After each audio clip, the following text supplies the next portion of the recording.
연말 대목 중에서도 가장 뜨거운 쇼핑 열기를 보이고 있는 블랙 프라이데이를 시작으로 사이버 먼데이까지 닷새 동안 연일 판매 신기록 행진을 계속할 것으로 기대되고 있습니다.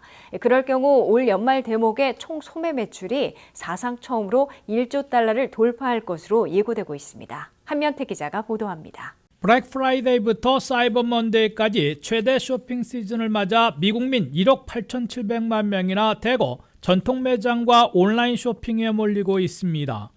특히 적자에서 흑자로 돌아선다는 블랙 프라이데이에 1억 3천만 명 이상 쇼핑 대열에 나서 쇼핑 열기가 본격 달아오르고 있습니다.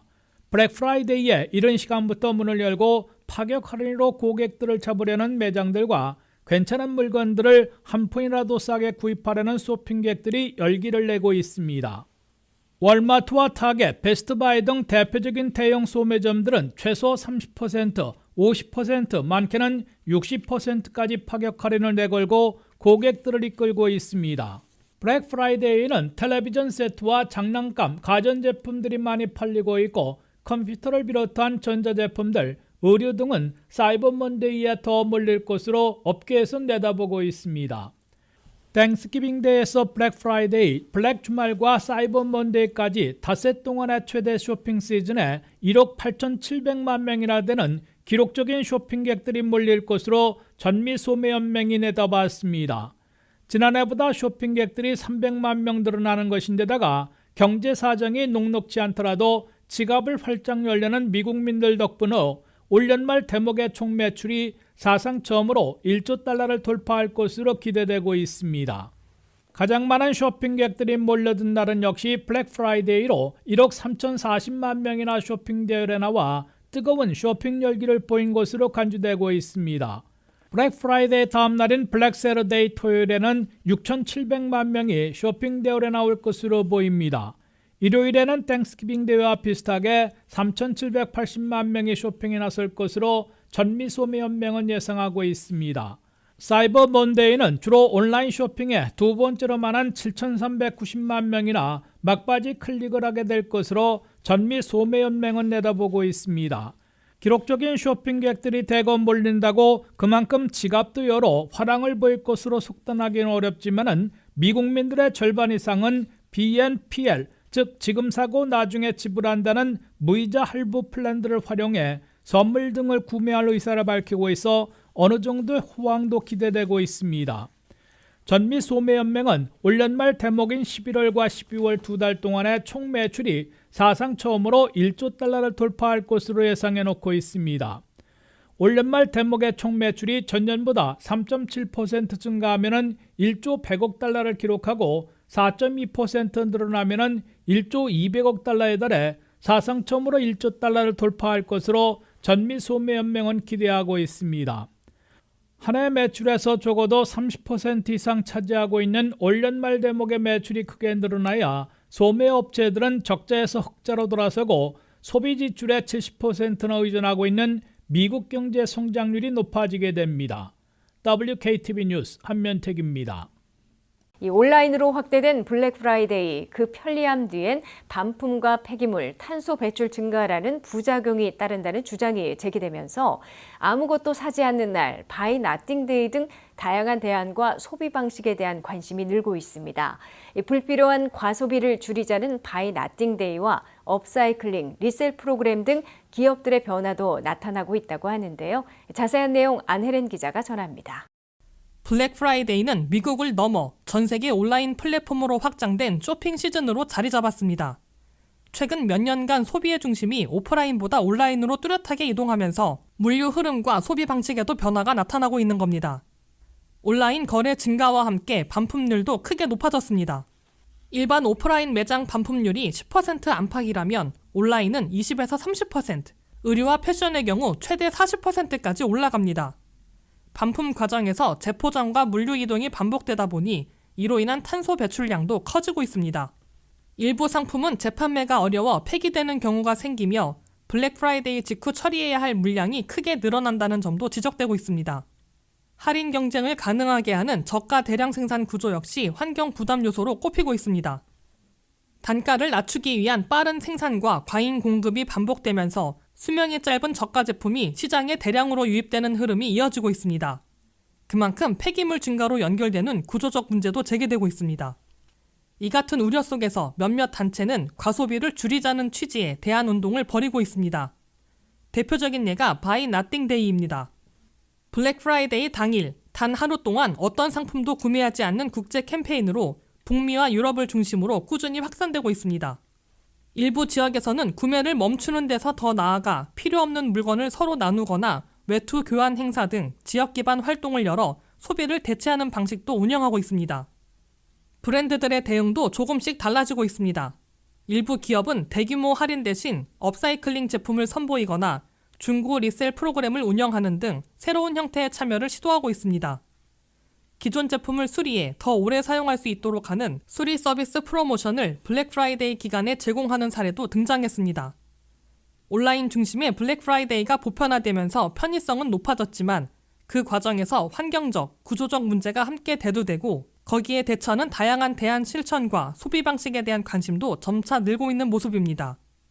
WKTV 뉴스 안혜린입니다. 내년 4월 중순까지 세금 보고를 하면 대다수가 받는 텍스 리펀드, 세금 환급액이 유례 없이 납세 가구당 $1,000 늘어나 평균 $4,000를 받게 될 것으로 나타났습니다. BBB 법에 따라 팁과 초과 근무 수당에 대한 세금이 없어지고 시니어들은 $6,000씩 기본 공제가 늘어나는 등 각종 트럼프 감세 조치로 중산층과 중상층 납세자들이 가장 많은 환급을 받게 될 것으로 계산됐습니다. 한면택 기자가 보도합니다. 13월에 보너스로 불리는 텍스 리펀드 세금 환급이 2026년 상반기에는 유례없이 늘어나는 거액을 받게 될 것으로 예고되고 있습니다. 2026년 1월 말 또는 2월 초에 시작해 4월 15일에 마감되는 연방소득세 세금 보고를 마칠 경우 받게 될 텍스 리펀드 세금 환급액은 납세 가구당 $1,000나 늘어난 $4,000 이상이 될 것으로 계산되고 있다고 CBS 뉴스가 보도했습니다. IRS에 따르면 올해 세금 환급액은 $3,151였는데 2026년에는 $1,000나 늘어나 평균 $4,151가 될 것으로 계산되고 있다고 CBS 뉴스는 전했습니다. 세금 환급액이 $1,000나 늘어나게 되는 것은 30% 이상 급증하게 됨을 의미하고 있습니다. 2026년 텍스 리펀드가 급증할 것으로 예상되는 이유는 7월 4일 독립기념일에 발효시킨 BBB 법에 따라 감세 조치의 상당 부분이 2025년도 소득분부터 적용되기 때문입니다. 팁소득과 오버타임, 초과 근무 수당에 대한 세금 면제와 65세 이상 시니어들에 대한 $6,000씩 기본공제 보너스 등으로 감세 혜택이 늘어나면서 이미 납부한 세금을 돌려받는 리펀드도 급증하게 되는 겁니다.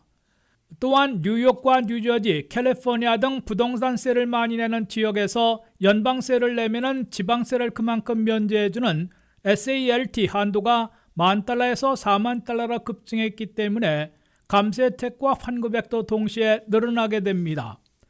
2026년 세금 환급에서는 세금을 많이 내온 중산층, 중상층이 더 늘어날 것으로 예고되고 있습니다. 연소득 $60,000에서 $400,000 소득자들이 낸 세금이 많은 반면 감세 혜택이 늘어나 돌려받는 텍스 리펀드도 가장 많이 늘어날 것으로 CBS 뉴스는 전했습니다. IRS의 통계에 따르면 올 4월 마감된 2025년도 연방소득세 세금 보고에서는 1억 6,300만 납세 가구가 세금 보고를 해서 62.7%인 1억 212만 가구가 텍스 리펀드 세금 환급을 받은 것으로 나타났습니다. 올해 세금 환급액은 납세 가구당 평균 $3,151였습니다. 미국에서도 텍스 리펀드 세금 환급은 가구당 평균 $3,000가 넘기 때문에 13월에 보너스로 불리면서 미국민들의 가계 살림에 적지 않은 도움을 제공해 왔습니다. 여기에 트럼프 대통령이 공약해온 관세 배당금 1인당 $2,000씩이 제공되면 2026년 한 해에는 가계 생활에 결정적인 도움이 될 것으로 예고되고 있습니다. 두 가지가 모두 성사될 경우 내년 상반기에 텍스 리펀드부터 먼저 받게 한 다음에 중하반기에 관세 배당금을 지급할 가능성이 있어 보입니다. WKTV 뉴스 한면택입니다. 미국 내 주택 가격이 하락세로 돌아서 20대 도시들의 집값이 전달보다는 모든 곳에서 떨어지고 전년에 비해서는 절반을 넘는 11곳에서 하락한 것으로 나타났습니다. 전년보다 플로리다 템파가 4.14%로 가장 많이 떨어진 반면 시카고는 아직 지난해보다 5.45%, 뉴욕시는 5.25% 올라 있는 것으로 조사됐습니다. 주택 거래가 부진해도 집값은 올라가던 미국의 주택시장에서 대도시 집값이 하락세로 돌아서고 있습니다. 케이스 슐러가 발표한 9월의 주택가격 지수에 따르면 미국 전체의 집값은 전달보다 0.7% 떨어졌으나 지난해에 비하면 아직 1.29% 오른 것으로 나타났습니다. 10대 대도시들은 월간으로는 0.47% 내린 반면 연간으로는 아직 2% 오른 수준을 보였습니다. 20대 대도시들은 월간으로 0.5% 떨어진 반면 연간으로는 1.36% 올라 있습니다. 20대 대도시들의 집값은 미 전 지역에서 전달보다 떨어지는 하락세를 기록했습니다. 또한 지난해와 비교하는 연간 집값도 20대 대도시들 가운데 절반을 넘는 11곳에서 하락세로 돌아섰습니다. 이에 따라 대도시들의 연간 주택가격은 희비가 크게 엇갈리기 시작했습니다. 플로리다 템파의 경우 주택가격이 전달보다 0.95% 떨어진 데다가 연간으로 보면 가장 많은 4.14%나 하락했습니다. 연간 집값이 많이 떨어진 도시들을 보면 애리조나 피닉스가 2%나 떨어졌습니다. 텍사스 달라스는 1.33%, 플로리다 마이애미는 1.26% 하락했습니다. 반면 시카고의 주택가격은 1년 전에 비해 가장 많은 5.45%나 올라 있습니다. 뉴욕시의 집값도 연간으로는 5.25% 비싼 수준을 기록하고 있습니다. 그러나 시카고나 뉴욕시는 전달에 비하면 0.38%, 0.51% 각각 내려 하락세를 보인 것으로 나타났습니다. 워싱턴 DC와 로스앤젤레스도 월간으로는 마이너스 하락세를 보인 반면 연간으로는 아직 플러스를 기록하고 있습니다. 워싱턴 DC의 집값은 전달보다 0.24% 하락한 반면 전년보다는 0.67% 올랐습니다. 로스앤젤레스의 집값은 전달보다는 0.61% 내린 반면 전년보다는 0.32% 오른 수준을 보였습니다. 미국의 주택시장에서는 높은 모기지 이자율로 주택 거래는 제자리하는 반면 수요 공급의 불균형으로 주택가격은 올라가는 악순환을 겪어왔으나 최근 들어 변화될 조짐을 보이고 있습니다. 미국의 기준금리 인하가 9월부터 시작되면서 주택 모기지 이자율도 하락세를 보여 주택 거래가 다소 활발해지면서 집값은 오름세에서 하락세로 반전된 것으로 해석되고 있습니다. 트럼프 대통령이 올 연말로 끝나는 ACA 오바마 케어 확장 정부 보조를 2년 연장하는 새로운 제안을 제시하고 있어 12월 둘째 주 안에 연장이 확정될 것으로 기대되고 있습니다. 트럼프 대통령은 특히 정부 보조를 보험사가 아닌 개인들에게 직접 제공한다는 방안을 고집하지 않고 다운그레이드하는 가입자들에 한해 선택할 수 있도록 옵션으로 제시하고 있으며 빈곤선의 700%까지 세제 혜택에 상한선을 두고 있어 타협이 가능한 수준으로 해석되고 있습니다. 한면택 기자가 보도합니다. ACA 오바마 케어 확장 정부 보조를 재연장해 2,200만 명의 건강보험료 폭등을 일단 막으려는 워싱턴 정치권의 움직임이 구체화되고 있습니다. 도널드 트럼프 대통령이 공화민주양당 의원들이 수용할 수 있는 ACA 정부 보조 연장을 위한 기본 원칙을 새로 제시하고 있습니다. 트럼프 대통령의 새 제안은 첫째, 올 연말 만료되는 ACA 오바마 케어 확장 정부 보조를 2년간 더 연장하자는 방안입니다. 1년 앞으로 다가온 2026년 11월 중간선거에서 민주당이 정부 보험료 폭등을 최대의 무기로 삼을 게 분명하기 때문에 선거를 전후한 파상 공세를 피하기 위해 2년 연장을 제시하고 있는 것으로 해석됩니다. 만약 ACA 오바마 케어 확장 정부 보조가 올 연말 그대로 만료되면 2026년 1월부터 ACA 가입자 2,400만 명 가운데 거의 대다수인 2,200만 명이나 월 보험료가 114%, 2배 이상 폭등할 것으로 경고돼 왔습니다. 둘째, 정부 보조 텍스 크레딧을 받을 자격에서 상한선을 연방 빈곤선의 700%까지로 새로 설정하자는 내용입니다. 연방 빈곤선의 700%로 상한선이 설정되면 2026년 기준으로 연소득이 1인 10만 9,550달러, 2인 14만 8,050달러, 3인 18만 6,550달러, 4인 22만 5,050달러나 돼서 ACA에 가입하는 미국민 대다수는 세제 혜택을 받게 될 것으로 보입니다. 셋째, 확장 정부 보조를 건강보험사들이 아닌 미국민 개인들에게 직접 제공하자는 방안을 제시해왔으나 시간 부족으로 이번에는 일부만 이용할 수 있는 선택 옵션으로 제안하고 있습니다. 모든 ACA 가입자들이 해당되는 게 아니라 저렴한 보험 플랜으로 다운그레이드하는 보험 가입자들만 그 차액을 직접 헬스 어카운트로 받을 수 있는 선택을 할 수 있게 옵션으로 제시하고 있습니다. 상반된 개념으로 치열한 공방을 불러오고 시간 부족으로 연장이 무산되거나 지연되는 사태를 피하게 될 것으로 보입니다. 트럼프 대통령의 새 제안을 토대로 공화당 상하원 의원들이 법안을 만들어 상정하고 민주당 측과의 협상과 토론을 거쳐 12월 둘째 주 안에 상하원 본회의에서 표결로 최종 확정하게 될 것으로 예고되고 있습니다. WKTV 뉴스 한면택입니다. 트럼프 2기 행정부 출범과 함께 일론 머스크가 주도했던 도우지 정부 효율부가 공식 해산됐습니다. 일론 머스크가 5월에 물러난 후 유명무실해졌던 정부 효율부는 연방 공무원들의 강한 반발과 논란을 샀으며 실제 절약은 증명하지 못했다는 지적이 나오고 있습니다. 트럼프 2기 행정부의 독보적인 위상과 상징의 하나로 올 상반기를 수놓았던 일론 머스크의 도우지 정부 효율부가 공식 해산된 것으로 발표됐습니다. 트럼프 대통령의 행정명령상으로 정환기간을 8개월 남겨두었지만 일론 머스크가 지난 5월 퇴진한 이래 유명무실해졌던 도우지 정부 효율부가 공식 해산된 것으로 선언됐습니다. 연방인사관리국의 스콧 쿠퍼 국장은 도우지 정부 효율부는 더 이상 존재하지 않는다며 처음으로 도우지의 해산을 공개 선언했습니다. 도우지 정부 효율부에 근무하던 사람들은 모두 그만두었고 디자이너 2명만 남아 정부 웹사이트 개선 작업을 하고 있다고 인사관리국은 밝혔습니다. 도우지 정부 효율부는 7월까지 올 상반기에 예산 삭감과 무차별 무더기 해고로 연방 공무원들과 비영리 단체 등으로부터 거센 반발과 소송을 불러일으켰으며 자체 웹사이트에서 공개한 예산 절약액도 증명되지 않았다는 지적을 받고 있습니다. 지난 2월 일론 머스크는 연방정부 인력과 예산을 반감시키겠다고 공언했습니다. 그런 다음 불법 이민자들이 수백만, 수천만 명이 소셜 시큐리티 번호를 받고 사회보장연금을 비롯한 연방 복지 혜택을 받고 있다며 정확한 근거를 제시하지 못한 채 반이민 정책을 부채질한 바 있다는 지적을 받고 있습니다. 도우지 정부 효율부의 웹사이트에 따르면 연방 예산 2,140억 달러를 절약했다고 밝히고 있습니다.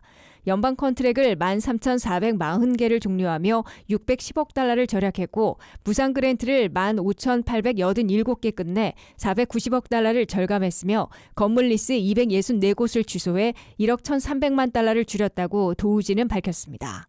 그러나 이 절약액은 연방 컨트랙이나 프로그램을 중도에 해지한 것이어서 생산성 손실과 비용을 고려하면 순절약액으로 보기 어렵다는 지적이 나오고 있습니다. 또한 도우지는 연방 공무원들을 100만 명 이상 감원하겠다고 공언했다가 연간 전체 인건비가 3천억 달러에 불과해 절약보다는 공직사회 불안으로 손해를 입고 있다는 백악관의 판단으로 사실상 제동이 걸렸습니다.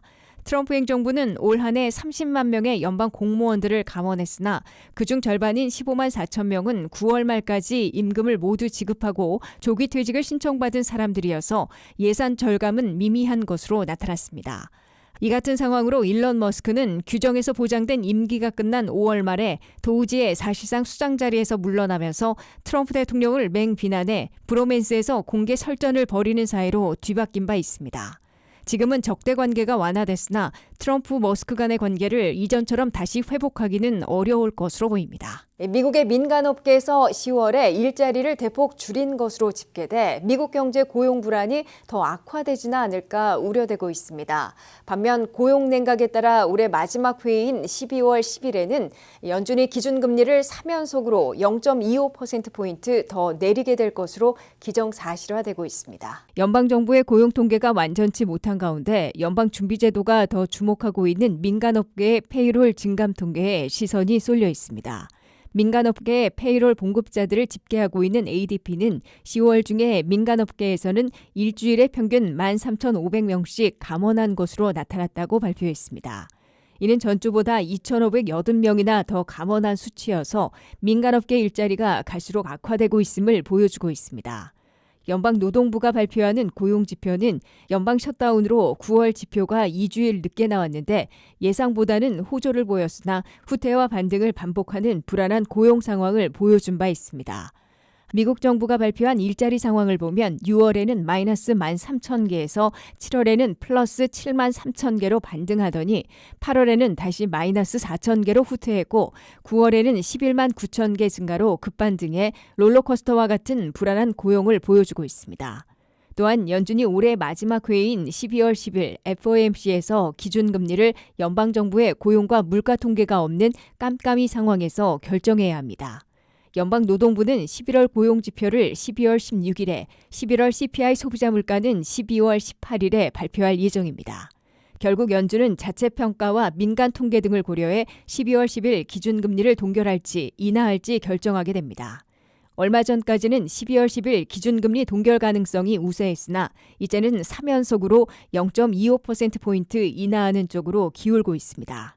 존 윌리엄스 뉴욕 연방은행장을 비롯한 제롬 파월 연준 의장과 비슷한 입장을 취해온 비둘기파들도 12월 기준금리 인하를 공개 언급하고 나섰습니다. 연준 멤버들은 관세에 따른 물가 불안보다는 고용 냉각이 경제에 더 큰 위협이 되고 있다며 12월에도 3연속으로 0.25%포인트 기준금리를 내려야 한다는 입장을 밝히고 있습니다. CME 그룹의 투자자들은 12월 10일 기준금리를 0.25%포인트 내릴 가능성을 83%로 올려잡아 기정사실화하고 있습니다. 그럴 경우 미국의 기준금리는 올 한 해 0.75%포인트 낮아진 3.5 내지 3.75%로 내려가게 됩니다.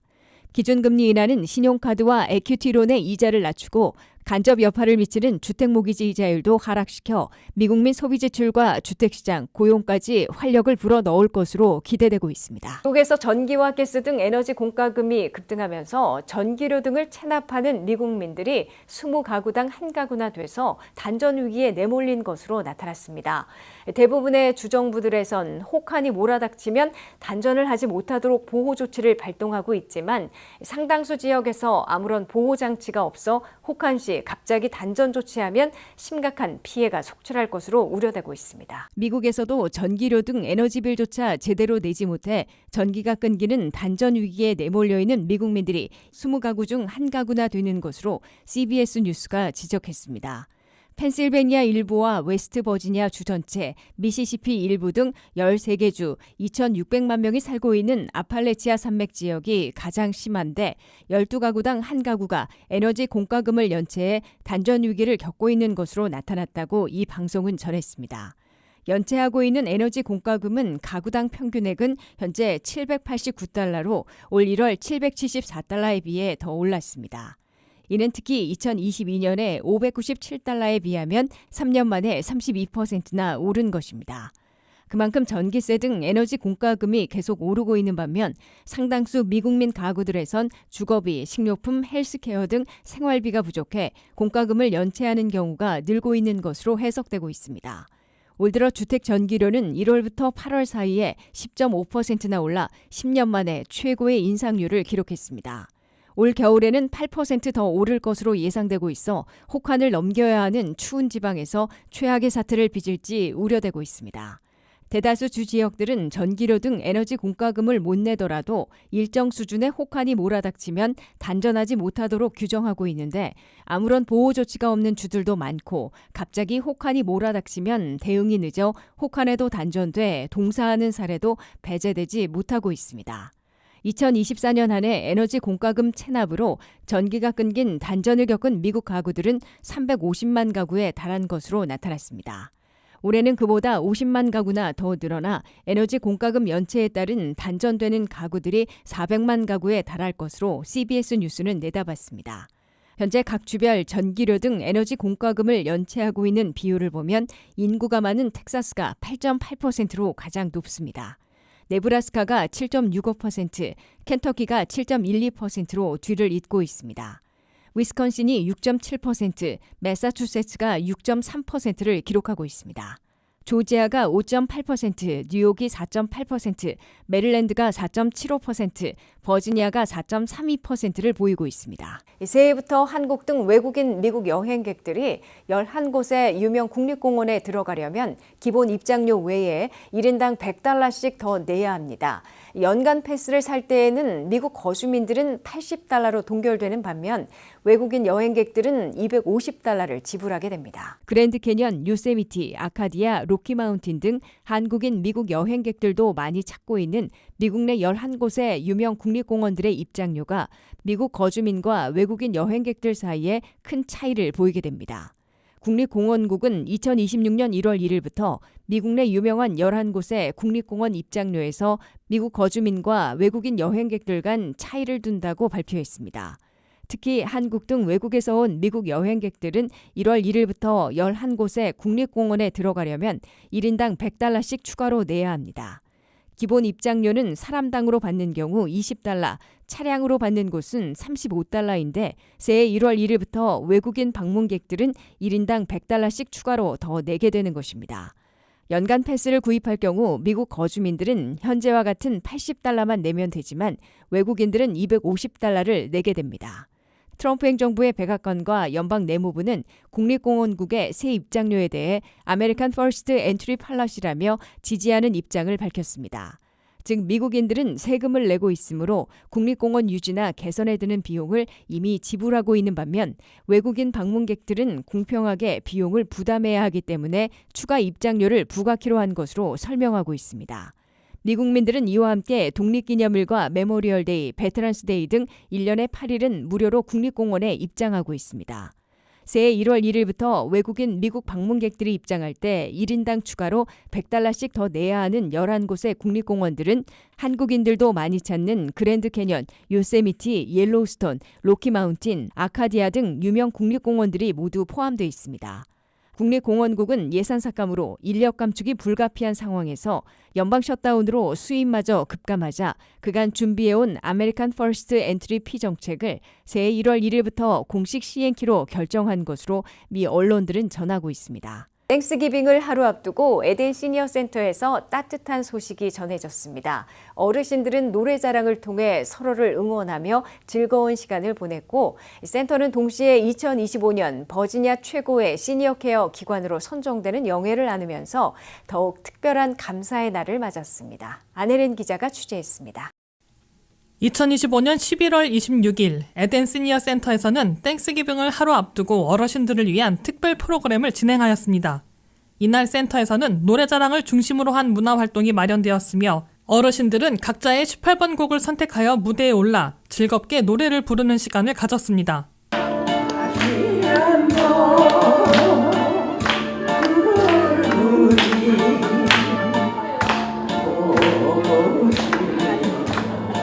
무대에 오른 어르신들은 좋은 시절을 떠올리듯 진지한 표정과 활기찬 모습으로 노래를 열창하였으며 관람하는 다른 어르신들과 직원들은 무대마다 따뜻한 박수와 응원을 보내며 분위기를 더욱 밝게 만들었습니다. 모든 공연이 마무리된 뒤에는 간단한 시상식이 진행되어 참여자들의 노력을 격려하고 만족감을 높였습니다.